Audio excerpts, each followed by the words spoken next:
En Corse, 2 observations à l'issue du premier tour des élections territoriales. On a peu voté, moins de 57% des électeurs corses se sont déplacés. Et le vote nationaliste connaît un regain. Reportage Arnaud Boutet et Olivier Robert.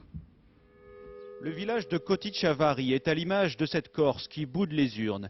Ici, seulement 40% des inscrits ont voté, sanctionnant toute la classe politique. Les gouvernements, que ce soit le gouvernement de droite ou de gauche, bon, paraît-il qu'ils n'ont pas beaucoup d'argent dans la région corse, mais c'est mal investi, c'est mal réparti, je ne sais pas moi.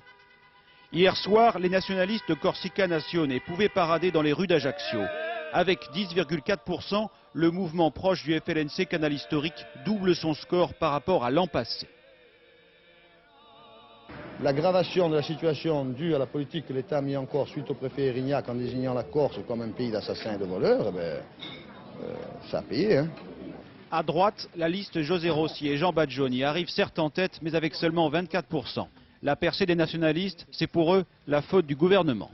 On a exaspéré la population, on l'a conduit à une sorte de révolte et en définitive, pour faire passer son message, elle a voté de la manière la plus extrême qui soit, en encourageant les forces indépendantistes dans cette démarche.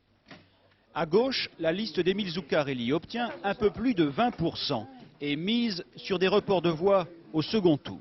La gauche se maintient bien, ce qui rêvait d'une sanction sur la gauche, en s'en d'ores et déjà pour leurs frais. Pour le reste, on verra plus tard. Émile Zuccarelli ne pourra pas compter sur le divers gauche Simon Renucci. Lui a décidé de faire cavalier seul dimanche prochain. Restent les petites listes, exclues au premier tour. À droite comme à gauche, elles attirent désormais les convoitises.